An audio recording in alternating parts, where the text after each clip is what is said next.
తిరుపతి జిల్లా చెల్లకూరు మండలం తమ్మినపట్నంలో Jindal power plant ఎదుట ఎమ్మెల్యే పాసం సునీల్ కుమార్ నిరసన వ్యక్తం చేశారు. స్థానిక యువతకు ఉద్యోగ అవకాశాలు కల్పించాలని యువతతో కలిసి పవర్ ప్లాంట్ గేట్ ఎదుట బైఠాయించారు. ఎమ్మెల్యే ప్లాంట్ ఎదుట బైఠాయించడంతో పోలీసులు పెద్ద ఎత్తున మోహరించారు. ఈ సందర్భంగా ఎమ్మెల్యే మాట్లాడుతూ స్థానిక యువతకు ఉపాధి అవకాశాలు కల్పించాలని కంపెనీ ప్రతినిధులను కోరారు. సిఎస్ఆర్ ఫండ్స్ స్థానికులు ఉపయోగపడేలా ఖర్చు చేయాలని డిమాండ్ చేశారు. పరిశ్రమకు తాము వ్యతిరేకం కాదన్నారు. స్థానికుల భూములను తీసుకుని ఫ్యాక్టరీ నిర్మించి స్థానికులకు అవకాశాలు ఇవ్వరా అంటూ ఆయన ప్రశ్నించారు.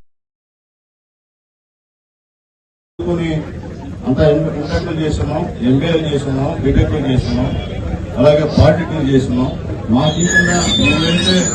మాకు లేబర్ వర్క్ ఇస్తున్నారు. అదే ఇతర రాష్ట్రాల నుంచి వచ్చిన వాళ్ళకి కూడా మంచి జీతాలతో మంచి వర్క్ ఇస్తున్నారని చెప్పి అందరూ కూడా చాలా సంవత్సరాలు ఆనందం తెలియదు. నేను ఎమ్మెల్యేగా ప్రచారంలో నేను ఈరోజు ఇక్కడ ఈ 4-5 పంచాయతీల్లో ఉన్నటువంటి మత్స్యకారులు, ఎస్సీ, ఎస్టీ, బీసీలు వీళ్ళందరూ కూడా ఇక్కడ మధుకాంలో గతంలో మధుకాను ఇప్పుడు జిందాల్ ఫ్యాక్టరీలో మాకంతా కూడా ఉద్యోగాలు ఇవ్వట్లేదు. మేము చదువుకుని అంతా ఇంటర్లు చేస్తున్నాం, ఎంబీఏలు చేస్తున్నాం, బీటెక్లు చేస్తున్నాం, అలాగే పాలిటెక్లు చేస్తున్నాం. మాకు లేబర్ వర్క్ ఇస్తున్నారు. అదే ఇతర రాష్ట్రాల నుంచి వచ్చిన వాళ్ళకి కూడా మంచి జీతాలతో మంచి వర్క్ ఇస్తున్నారని చెప్పి అందరూ కూడా చాలా సంవత్సరాలు ఆలోచించారు. నేను ఎమ్మెల్యేగా ప్రచారంలో నేను ఇవన్నీ ఊళ్ళోకి వచ్చినప్పుడు కూడా మా నాయకులు కూడా చెప్పా, ఖచ్చితంగా ఈసారి ఫ్యాక్టరీలతో మాట్లాడి స్థానికంగా ఉన్నటువంటి ఉద్యోగాలు స్థానికులు ఇవ్వమని చెప్పి కూడా మేము తెలియజేస్తామని చెప్పి నా రోజు చెప్పా. కానీ సంవత్సరం అయింది, ఇంకా కూడా ఆ ప్రయత్నం ఒక్కరు కూడా ముందు పరిస్థితి. మేము రుజువులు పంపిస్తున్నాం తప్ప వాళ్ళు ఎక్కడ ఉద్యోగులు ఇచ్చే పరిస్థితి అయినప్పటికీ మాకు జిందాల్ ఫ్యాక్టరీ ఒక వరం.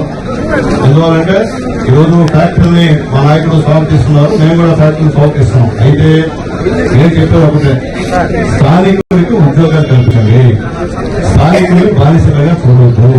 వాళ్ళు కూడా మీ సొంతూడే, వాళ్ళందరూ కూడా మీకు ల్యాండ్ ఇచ్చారు కాబట్టి ఈ రోజు మీ ఫ్యాక్టరీలు ఏమైనా ఉన్నాయి.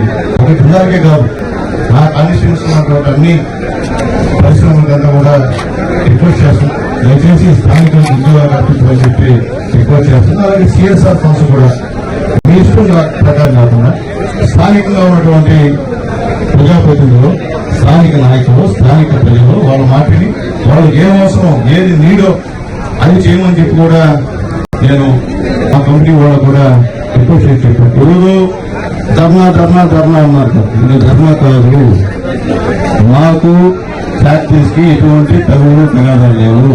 మేమంతా ఫ్యాక్టరీని ఆహ్వానించేవాళ్ళు ముందుంటాం. మేము ఈరోజు మా నిరుద్యోగులు బాధపడుతున్నారు కాబట్టి ఒక శాసనసభ్యుడిగా గతంలో ఎవరు కూడా ఈ విధంగా వచ్చిన వాళ్ళు, కానీ ఆ రోజు నేను మా యువత నాతో ఎప్పుడు తిరిగారు లోకేష్ బాబు పాదయాత్రలు అందరూ కూడా తిరిగారు, మా వాళ్ళందరూ కూడా. కాబట్టి ఆ రోజు మాట చెప్పాను కాబట్టి నిరుద్యోగుల యొక్క సమస్యలు త్వరలో